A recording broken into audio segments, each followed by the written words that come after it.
Okay. तो gentleman, अब हम देखना चाहते हैं कि नेटवर्क का मौजूदा दुनिया में, मौजूदा सूरत हाल में क्या ट्रेंड। सवाल ये पैदा होता है, हम ट्रेंड पढ़ना क्यों चाहते हैं। पहले तो ट्रेंड का मतलब है, जैसे मिसाल के तौर पे, अगर आप लिबास की बात करें तो आप कह सकते हैं जी सर्दी है तो लोग ज्यादा स्वेटर ले रहे हैं, कोट ले रहे हैं, चादर ले रहे हैं, और इस किस्म की चीजें। ड्राई फ्रूट ले, खाने में अगर हो तो ड्राई फ्रूट ले रहे हैं, सूप पी रहे हैं मिसाल के तौर पे ना। क्यों? वेदर सर्द है। तो यहां पर भी हम ये देखना चाहते हैं कि नेटवर्क्स में क्या इस वक्त रवाज कह लें, रास्ता कह लें। क्योंकि अगर हमें ये रास्ता देखें ना, अगर मिसाल के तौर पे हमारी यूनिवर्सिटी रोड पे जितनी भी शॉप्स हैं, बिजनेसेस हैं, उनको पता ही नहीं है कि भाई सर्दी आ गई है, दिसंबर आ गया है, और वो अभी भी बारीक कपड़े लगा के बैठे हुए हैं। कोई उनसे खरीदेगा? नहीं खरीदेगा, क्योंकि वो ट्रेंड को फॉलो नहीं कर रहे। तो इसलिए उनके लिए जरूरी है कि वो इस वक्त मोटे कपड़े, गर्म कपड़े मार्केट में अपनी दुकानों पे सजाएं, तो लोग खरीद लेंगे। तो यहां पर भी हम ये देख जिस तरह उनके लिए जरूरी है कि उनको ट्रेंड का पता हो कि सर्दी का क्या ट्रेंड है, ऑटम का क्या ट्रेंड है, स्प्रिंग का क्या ट्रेंड है, विंटर का क्या ट्रेंड है। हम भी देखना चाहते हैं हमारे नेटवर्क का क्या ट्रेंड है, इसके मतलब यूजर क्या मांग रहा है। अगर हम उसको वही चीज देंगे तो वो खुश होगा, और वो खुश होगा तो हमें बिजनेस मिलेगा, हमें नौकरी मिलेगी। और अगर हम उसको खुश नहीं करते तो लाजमी तौर पे कोई हमारे लिए कामयाबी का रास्ता नहीं हो सकता। इसलिए हम पढ़ना चाहते हैं कि नेटवर्क में क्या ट्रेंड्स। तो जनाब, हमने कहा कि नेटवर्क्स में चार इंपॉर्टेंट ट्रेंड्स हैं। क्या? Number one, bring your own device, जिसको शॉर्ट में BYOD कहते हैं, bring your own device. Explain करता हूं क्या मतलब है। नंबर टू ट्रेंड ये है, online calibration. Number three, video communication. And number four, cloud computing.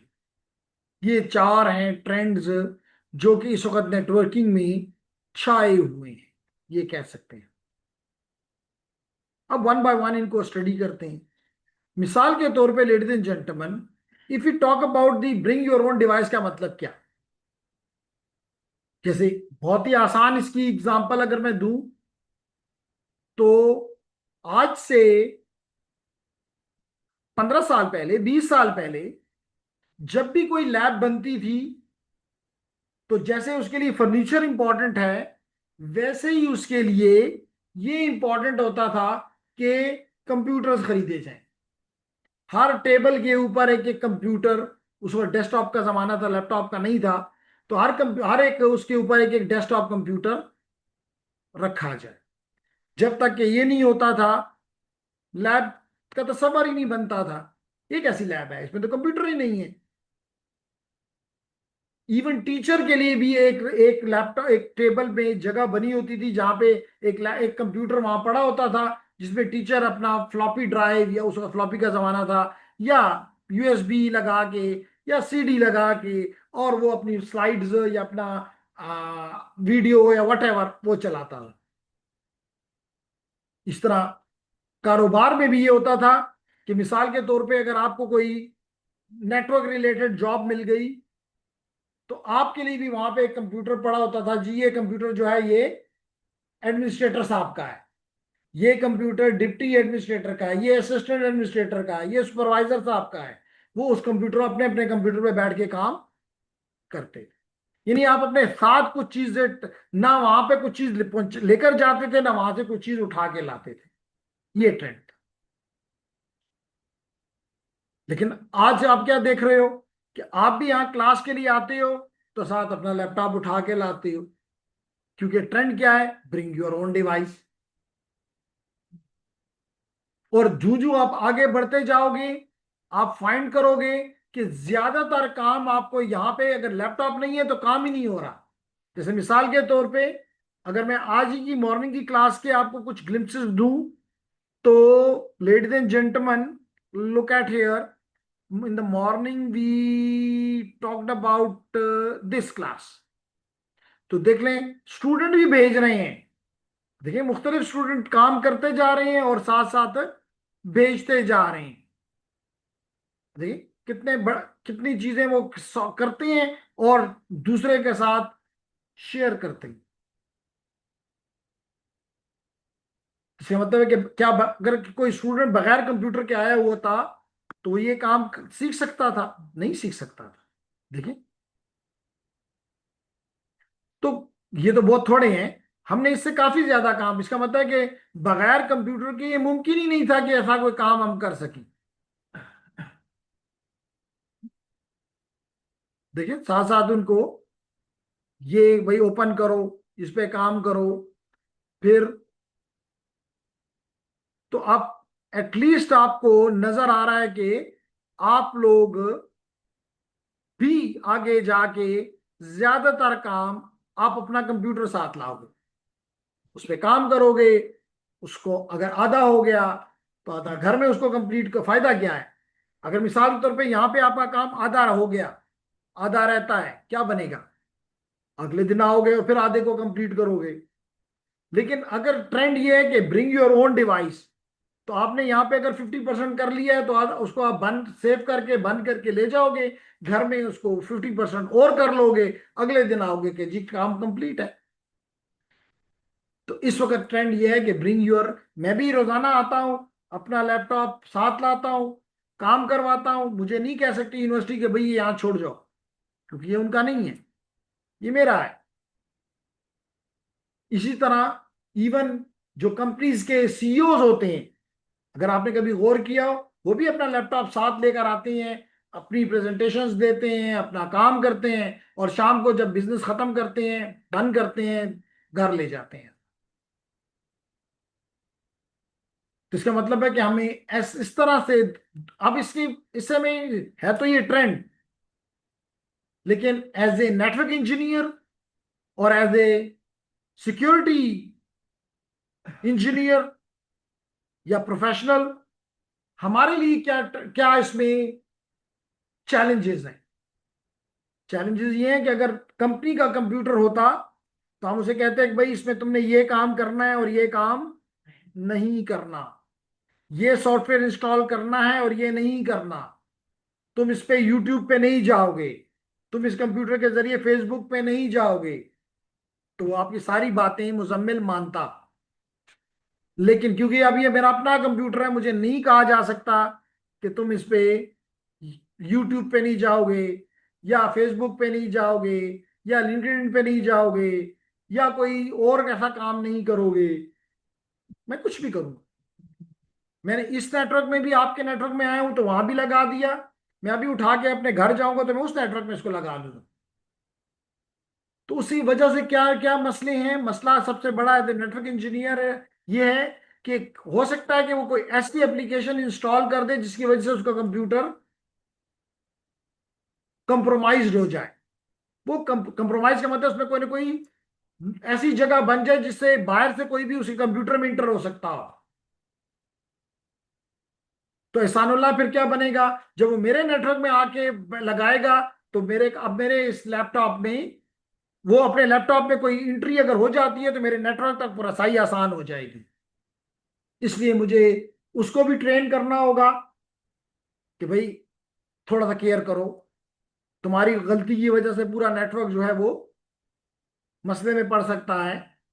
या उसको ऐसे एंटीवायरसेस या एंटी मालवेयर्स की इंस्टॉल करके भी देंगे, और साथ उसको आगाही भी देंगे, अवेयरनेस भी देंगे कि तुमने किस तरह काम करना है। तो that is the first thing which is bring your own device. ये देखिए, ब्रिंग योर ओन डिवाइस, जहां पे आप अपना लैपटॉप है आपका है, नोटबुक है आपकी है, टैबलेट है आपकी है, स्मार्टफोन है आपकी है, ई रीडर्स हैं आपके हैं। तो bring your own device means any device with any ownership used anywhere. समझ आ गई। नंबर टू है ऑनलाइन कैलिब्रेशन। जैसे इसकी अच्छी एग्जांपल क्या है, अगर आप देखें तो इस वक्त ये दो स्टूडेंट्स, बिलाल और मुजम्मिल, शायद हॉस्टल में बैठे होंगे, मे भी अपने घर में बैठे हों, लेकिन उनको वही बेनिफिट मिल रहा है जो कि आप लोग यहाँ पे आके वो बेनिफिट ले रहे हो। Same benefit you are getting, और वो भी हासिल कर रहे हैं।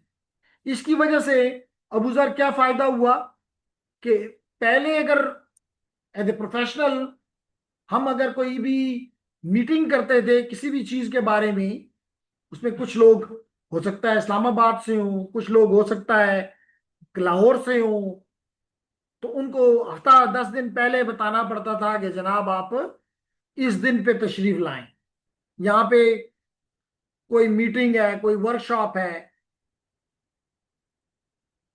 कोई सेमिनार है, आप उस पे तशरीफ लाएं।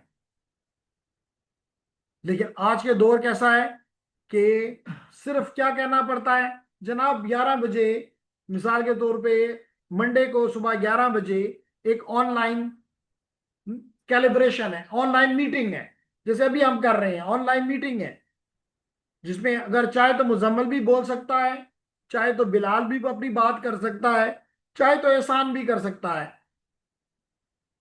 तो अभी एक नया ट्रेंड आ गया है, जिसमें कहा जाता है कि भाई किसी को बुला के लेट करो कि 2 घंटे की मीटिंग है, लेकिन अगर लाहौर से वो आएगा और जाएगा तो शायद उसको 2 दिन इसमें लग जाएंगे, और एक दिन वो मीटिंग 2 घंटे के काम करेगा और 3 दिन जाया हो जाएंगे यूं। तो ऑनलाइन कैलिब्रेशन ने क्या कर दिया, जैसे अभी आप कर रहे हैं online calibration through Zoom, you can do through Meet, you can do it from Webex. तो ऑल आज के दौर में calibration and work with others over the network on joint projects, हम सबका एक जॉइंट प्रोजेक्ट है, हम आईटीएन सीखना चाहते हैं। ठीक है मसूद।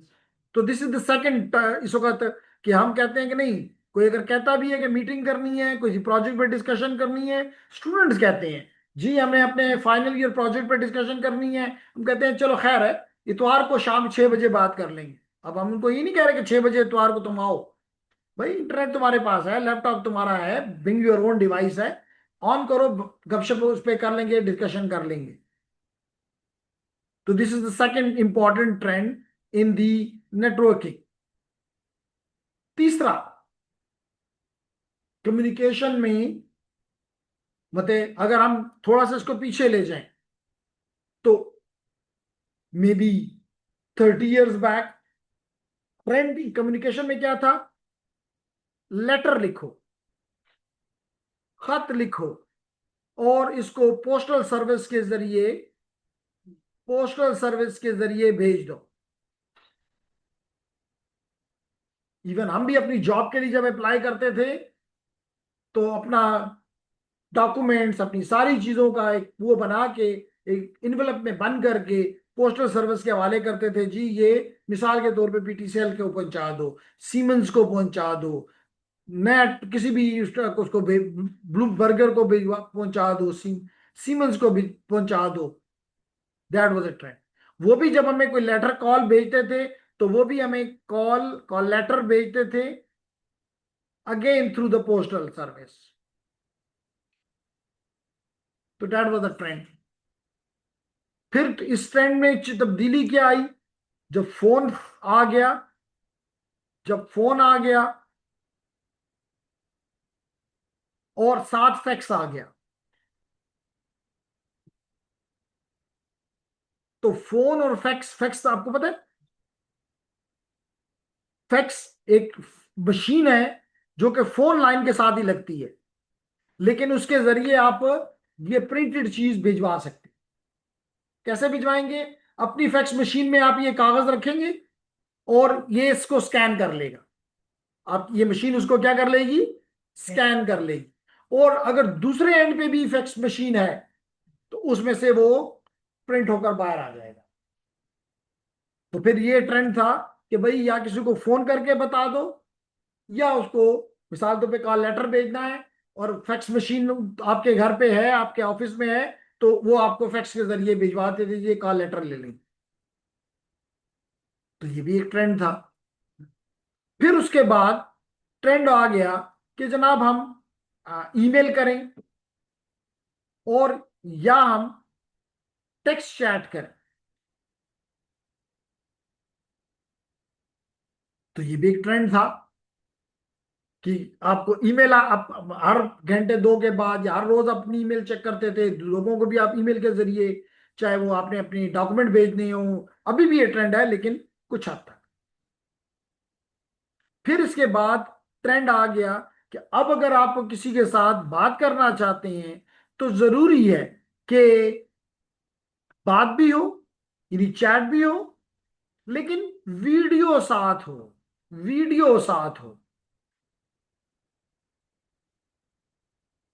देखिए ना, अब इवन आप व्हाट्सएप पे किसी से लेट करें, देखें ये व्हाट्सएप है, जो ही हम किसी को लेट करें, मैं इसको क्लिक कर देता हूं। देखिए, आई हैव दी ऑप्शन कि जब मैं यहाँ क्लिक करता हूँ वॉइस मैसेज को, I can have even the messenger the type is video call. तो मोस्टली अब जमाना ऐसा आ गया है कि अगर किसी को आप वॉइस कॉल करो, तो कहता है क्यों कैमरा नहीं है आपके पास? नहीं, कैमरा खुश था, बयान का कर। क्योंकि अब आप उसके वीडियो कॉल के जरिए ना सिर्फ लफ्ज, बल्कि उसके फेस की जो एक्सप्रेशंस हैं, आप उनको भी देखना चाहते। तो इसलिए हमने कहा कि अब क्या है, इस वक्त लेटेस्ट ट्रेंड क्या है? Video communication. Video calls are made to anyone regardless of where they are located. से मुझे नहीं पता कि ये स्टूडेंट कहाँ है तो स्टूडेंट, मुझे नहीं पता कि हाशिर कहाँ है, मुझे नहीं पता कि मिसाल के तौर पे मुर्तजा कहाँ है, मुझे नहीं पता कि वली और रहमान कहाँ है, लेकिन I can have a video voice call, but I can also have the video call. समझ आ गई? तो video conferencing is a powerful tool for communicating with. अगर आप कह रहे हैं कॉन्फ्रेंसिंग, इसका मतलब है कि अगर दो के दरमियान है तो it may be called as a call, लेकिन अगर मल्टीपल के दरमियान है तो then it is called a video conferencing. तो आप कह सकते हैं कम्युनिकेशन में वन टू वन भी हो सकता है और वन टू मैनी भी हो सकता है, तो then it is called video conferencing. और लाजमी तौर पे मोस्टली इसमें जो वीडियो कॉल कर रहे होते हैं, लाजमी तौर पे अब मैं और मसूद तो नहीं करेंगे, क्योंकि हम एक दूसरे के सामने बैठे हुए हैं। तो normally it is done for tele. Tele का मतलब है फॉर। अब ये फॉर कुछ भी हो सकता है। फॉर मीन दूर। अब वो दूर बंदा ये भी हो सकता है कि यहाँ पे मैं हूँ और हॉस्टल में है वो। ये भी हो सकता है कि मैं पिशावर में हूँ और वो मर्दान में है। ये भी हो सकता है मैं पिशावर में हूँ, वो इस्लामाबाद में है। और ये भी हो सकता है मैं पाकिस्तान एशिया में हूँ और वो यूरोप में है। This is another trend. इसका अब इस ट्रेंड से, ये जो दो ट्रेंड अभी हमने कवर किए, एक वीडियो कम्युनिकेशन और एक ऑनलाइन कैलिब्रेशन, अगेन यहां पे है तो ये ट्रेंड, हमारे लिए इसमें क्या है? हमारे लिए एज ए नेटवर्क इंजीनियर हमारे पास, हमारे लिए क्या चैलेंज है? चैलेंज ये है कि ये तमाम, चाहे ऑनलाइन कैलिब्रेशन हो, चाहे वीडियो कॉन्फ्रेंसिंग या वीडियो कॉल हो, हमें ज्यादा बैंडविड्थ चाहिए। क्योंकि अगर बैंडविड्थ नहीं होगी तो ये दोनों चीजों में कोई कोई भी नहीं हो सकता। ठीक है ना? मिसाल के तौर पे इस वक्त आप देख रहे हैं कि मेरी वीडियो कॉन्फ्रेंसिंग हो रही है मुजम्मिल और बिलाल के साथ, और मैं यहां पे करूं ऑल्ट कंट्रोल डेल, और मैं चला जाऊं टास्क मैनेजर में, तो आप देखेंगे कि आए, और मैं चला जाऊं परफॉर्मेंस में, और मैं चला जाऊं वायरलेस पे, वाईफाई पे, ये देखें जी वाईफाई, तो ये बता रहा है कि मैं को तकरीबन 1.4 मेगा बिट्स पर सेकंड भेज रहा हूं।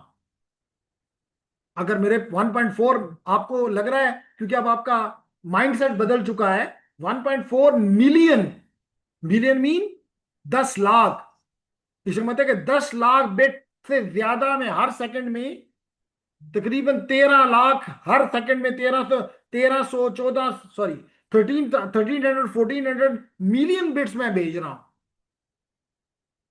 तो मुझे क्या चाहिए? अच्छा बैंडविड्थ चाहिए, ज्यादा बैंडविड्थ चाहिए। ठीक है। तो अब इसका मतलब है now what is this, this is a challenge for me, this is a challenge for network engineers, this is a challenge for the network engineers के भाई आपका नेटवर्क सिर्फ मैं तो नहीं कर रहा, हजारों लाखों लोग कर रहे हैं। तो आपके नेटवर्क में इतनी बैंडविड्थ हो ताकि लोगों को ये फैसिलिटी, ये ट्रेंड, क्योंकि आज अगर ये दो चीजें कम, एक बैंडविड्थ कम कर दी जाए, स्पीड कम कर दी जाए, वही पुराने जमाने का किलोबिट पर सेकंड पे ले जाएं, तो कोई भी ऑनलाइन नहीं, वो कहेंगे ये होता ही नहीं है जी, ऑनलाइन कैलिब्रेशन पॉसिबल ही नहीं है, वीडियो कॉन्फ्रेंसिंग या वीडियो कॉल्स मुमकिन ही नहीं है। तो दैट इज, तो अगेन चैलेंज क्या है कि we should develop protocols, media, processors, hardware, so that it should be capable to give more bandwidth, more speed. जैसे देखिए ना, मिसाल के तौर पे आप वाईफाई की एग्जांपल ले लें, तो wifi started with 1 to 2 megabit per second, वो भी शेयर्ड, यानी अगर 5 लोग होते तो अगर लेट करें, अगर 2 भी है तो 2 5 लोगों में शेयर हो जाए तो हर एक को 0.4 किलो मिलेगा। मैं तो अभी 1.3 सिर्फ इस्तेमाल कर रहा हूं, इसे मतलब ये मुमकिन ही ना होता। इसलिए वाईफाई वालों ने इसको बढ़ाते बढ़ाते 1 से 11 पे लेकर गए, 11 से 54 पे लेकर गए, 54 से 100 पे लेकर गए, फिर 300 पे लेकर गए, फिर अब 1.3 गीगा तक ले गए हैं, और आगे भी बढ़ा रहे हैं, क्योंकि उनको पता है कि अगर इस टेक्नोलॉजी में जिंदा रहना है, बैंडविड्थ को इंक्रीज करना होगा, कैपेसिटी को इंक्रीज करना होगा, स्पीड को इंक्रीज करना होगा। तो बढ़ाने से हमारा नेटवर्क किस तरह, हमारा bandwidth किस तरह increase होगा? क्या जी? हमारे प्रोटोकॉल बढ़ने से। नहीं, हमने कहा कि अगर कोई ऐसा, मिसाल के तौर पे कोई ऐसा प्रोटोकॉल है जो कि नहीं सपोर्ट करता इतनी स्पीड को, तो आप उस प्रोटोकॉल को क्या करोगे? जैसे मिसाल के तौर पे यहाँ पे प्रोटोकॉल था 802.11, फिर ये 11 पे आया तो एक नया प्रोटोकॉल डालना पड़ा 802.11b।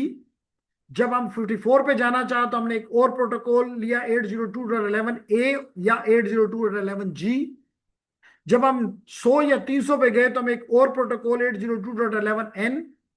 तो जूं जूं हमें ये सोच आया कि हमें ज्यादा कैपेसिटी चाहिए, तो फिर उसके लिए कई चीजें, मिसाल के तौर पे इसी तरह आपको एग्जांपल ये देता हूं कि अब हम 5 गीग, जब हम 2.4 गीग में नहीं कर सके काम, तो हमने नए बैंडविड्थ को एक्सप्लोर किया और वो था 5 गीगाहर्ट्ज।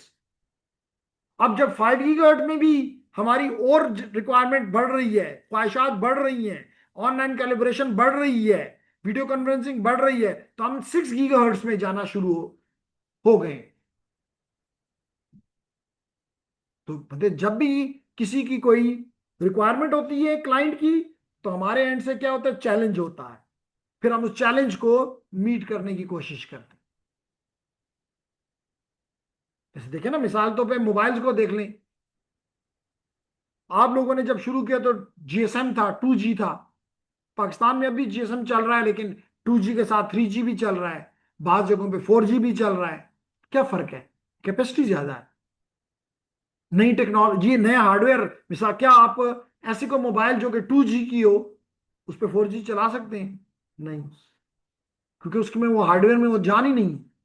तो आपने नया हार्डवेयर, उसके लिए नए प्रोटोकॉल्स डेवलप किए।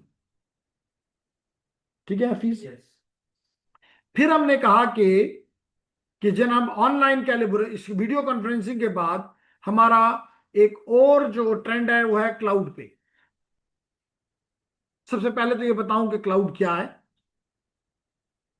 और लेकिन इससे पहले मैं आपसे ये अगर गपशप में पूछूं कि आज से अगेन चंद साल पहले आपके पास मोबाइल सेट होता था, अब भी होता है और उस वक्त भी होता था, लेकिन अगर मैं आपसे पूछूं कि आप अपने कॉन्टेक्ट्स कहां पे सेव करते थे,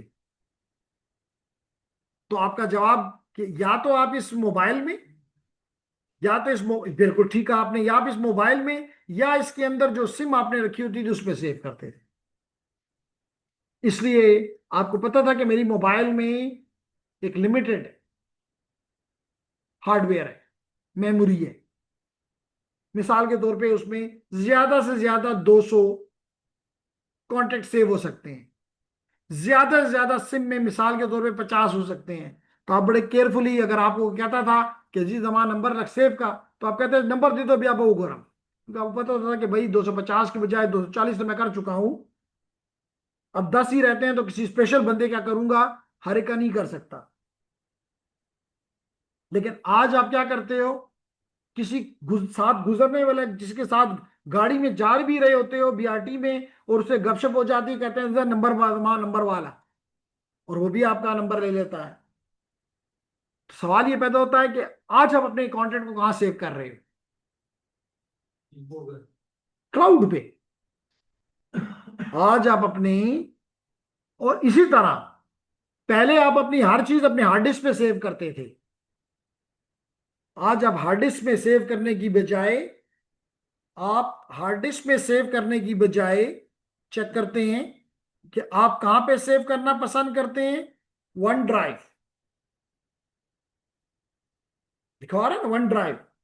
आप वन ड्राइव पे सेव करना पसंद करते हैं। आप इसके अलावा आप प्रोटॉन ड्राइव पे सेव करना पसंद करते हो। ये क्या है? They are the example of cloud. फायदा क्या होता है? मिसाल के तौर पे आप अपनी मोबाइल चेंज करते हो, तो पहले हमें सबसे पहला डर ये होता था कि मोबाइल खो चेंज होगी, 250 नंबर है उसमें सेव। तो सबसे पहले कॉपी पेन लेकर बैठते थे कि भाई ये नंबर अपने पास नोट करूं, ताकि दूसरी मोबाइल में फिर ये डालने हैं, क्योंकि लोग कहेंगे भाई तुम्हारे पास तो हमारा नंबर था, क्यों नहीं हमसे कम्युनिकेट किया। तो इस सोच से मोबाइल नहीं चेंज करते थे कि जी इसमें बड़े नंबर हैं, इसमें मैसेजेस हैं।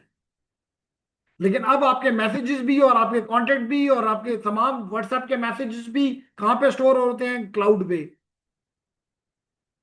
तो ये अगेन एक नया ट्रेंड है। अगर मैं आपको फर्दर बताऊं क्लाउड के बारे में, अगर आपका इंटरेस्ट है इसमें, तो क्लाउड में आप इसको मुख्तलिफ तरीकों से इस्तेमाल कर सकते हैं। मिसाल के तौर पे यू कैन यूज इट, मिसाल के तौर पे you can use it as a public cloud. Public cloud का क्या मतलब है? जैसे अभी मैंने आपको बताया, ये पब्लिक क्लाउड है, यानी कि कोई भी इस पे अपनी चीजें रख सकता है। मिसाल तौर पे ये गूगल ड्राइव या personal OneDrive, Google Drive भी है। इसी तरह ये प्रोटॉन, प्रोटॉन ड्राइव। तो all are these are the public. फिर हमने कहा नेक्स्ट क्या है, कि अगर किसी खास कंपनी अपने लिए कोई क्लाउड बनाए, तो हम उसे कहेंगे ये कौन सा क्लाउड है? प्राइवेट क्लाउड है, इंटेंडेड फॉर स्पेसिफिक ऑर्गेनाइजेशन। फिर हमने कहा नेक्स्ट क्या है, अगर कोई ऐसा है जिसमें कुछ पार्ट पब्लिक कुछ पार्ट प्राइवेट, तो हम उसे क्या कहते हैं? हाइब्रिड। हाइब्रिड का मतलब मिक्सचर। ठीक है। इसी तरह it can be a custom. Custom का मतलब है कि किसी खास पर्पज के लिए बनाया गया ये क्लाउड। मिसाल के तौर पर अगर हमने हेल्थ केयर के लिए बनाया है, तो सिर्फ उसका एक्सेस हॉस्पिटल्स के पास है, क्लिनिक्स के पास है, तो that will be called as the custom clouds. तो cloud can be public, private, hybrid and custom. जबकि आपका ये कस्टम क्लाउड अगेन प्राइवेट भी हो सकता है और पब्लिक भी हो सकता है। मिसाल के तौर पे शौकत खानम है, प्राइवेट इदारा है, लेकिन अगर वो अपना क्लाउड बनाते हैं तो that will be a custom which is only for the health care, but it is owned by private only, it is not public then. ठीक है। इसके अलावा आप, हमारे यहां तो हम सिर्फ इस क्लाउड को पाकिस्तान में ज्यादातर स्टोरेज के लिए इस्तेमाल करते हैं। जी कोई भी चीज सेव करनी है, क्लाउड पे कर दो। जैसे मैंने अभी आपको बताया कि अगर मैं इस क्लाउड, ये कहता है 82% ये फेल हो चुका है, इसका मतलब है मैंने इसमें बहुत कुछ रखा हुआ है। 82% मैंने इसको, इसका मतलब है कि मैं अपनी हर चीज को जो इंपॉर्टेंट है मैं उसको इस पे भी सेव कर देता हूँ। हार्ड डिस्क पे करूँ ना करूँ, इधर कर देता हूँ कि भाई ये मुझे कल जरूरत पड़ सकती है। अभी मैंने आपको कॉन्टेक्ट की एग्जांपल दी, कॉन्टेक्ट भी आपको यहीं से मिल रहे हैं, स्टोरेज। तो ज्यादातर हम इसको एज ए स्टोरेज यूज करते हैं, लेकिन दुनिया इसको सॉफ्टवेयर एज ए सर्विस, सास, सॉफ्टवेयर एज ए सर्विस, ये भी क्लाउड है। क्योंकि हम तो ज्यादातर पायरेटेड चीजें इस्तेमाल करते हैं ना। लेकिन मिसाल के तौर पे आपको ऑफिस चाहिए, जिसका नाम माइक्रो ऑफिस का ऑफिस 365 है, ऑफिस 365 है। तो भाई मैं उसका लाइसेंस, उसका क्यों मैं सॉफ्टवेयर इंस्टॉल करूं, मैं उसका लाइसेंस ले लूं किसी भी क्लाउड यूजर से। इंटरनेट तो हर जगह है, क्योंकि अब तो इंटरनेट, मैंने शुरू में कहा कि it is like a basic necessity of life. तो मैं उससे लॉग इन करूंगा और मुझे ऑफिस की तमाम चीजें मिल जाएंगी। इस तरह और कोई टूल्स हैं, मिसाल तो मैं मैटलैब है, ये भी एक टूल है। मैं क्यों इंस्टॉल करूं अपने कंप्यूटर को और हैवी करूं इसको। जब मुझे चाहिए होगी मैं क्लाउड पे जाऊंगा, software as a service use करूंगा। इसी तरह क्या है, platform as a service, infrastructure as a service. तो these are the three models which are given by the cloud providers, जिसको कहते हैं CISP, cloud service providers, cloud service provider, CSP। तो अब यहां पे क्या है, वो आपको सिर्फ सॉफ्टवेयर नहीं, पूरा एक, कोई मिसाल तो भाई यू आर ए डेवलपर, तो आपको एक सॉफ्टवेयर नहीं चाहिए, आपको पूरा एक फ्रेमवर्क चाहिए। मिसाल के तौर पे आपको जावा भी चाहिए, उसमें आपको और चीजें भी चाहिए अपनी डेवलपमेंट प्रोसेस के लिए। तो क्यों आप अपना टाइम जाया करेंगे उसको बनाने में, महीना लग जाएगा उसको पूरा करेंगे और फिर प्रोडक्शन शुरू होगी। नहीं, बस आप लाइसेंस करें किसी भी इसको, प्लेटफॉर्म एज ए सर्विस, पूरा प्लेटफॉर्म आपकी खिदमत में हाजिर। इस तरह जलाल, हमने कहा इंफ्रास्ट्रक्चर एज ए पूरा बस सिर्फ इस केस में आपको क्या चाहिए, एक कीबोर्ड चाहिए इनपुट करने के लिए, और एक मॉनिटर चाहिए, स्क्रीन चाहिए डिस्प्ले के लिए। बाकी सारा स्टोरेज भी उनकी, प्लेटफॉर्म भी उनका, हार्डवेयर भी उनका, सारा कुछ उधर ही होगा। तो हमारा तो ज्यादातर, मैंने कहा ना कि स्टोरेज से वो है, लेकिन दुनिया is using software as a service, platform as a service, infrastructure as a service. कुछ बात समझ आ रही। उसके बाद एक ट्रेंड जो है वो जो है वो IoTs का भी है, internet as a, internet of services, या internet of everything, internet of thing, IoT। तो अब आप चाहते हैं कि हर चीज, चाहे वो आपकी गाड़ी है, चाहे वो आपके कैमरा है, चाहे आपके वो लाइट्स हैं, whatever, you want that they should be connected to the internet. Even आपके पेट्स हैं, आपकी डॉग है, कैट है, you want that they should be also connected to the internet. आपका रेफ्रिजरेटर है, तो ये सारी चीजें जब मिल जाएं, तो आपका ट्रेंड क्या बन गया, स्मार्ट होम। स्मार्ट इसलिए कह रहा हूं ना कि भाई आप अभी मिसाल के तौर पे मैं घर की तरफ निकलता हूं, मेरे घर में कोई भी नहीं है, लाइटें बंद हैं, तो मैं यहीं से बैठे हुए अपनी लाइटें ऑन कर लूं, तो मेरा घर स्मार्ट हो गया ना।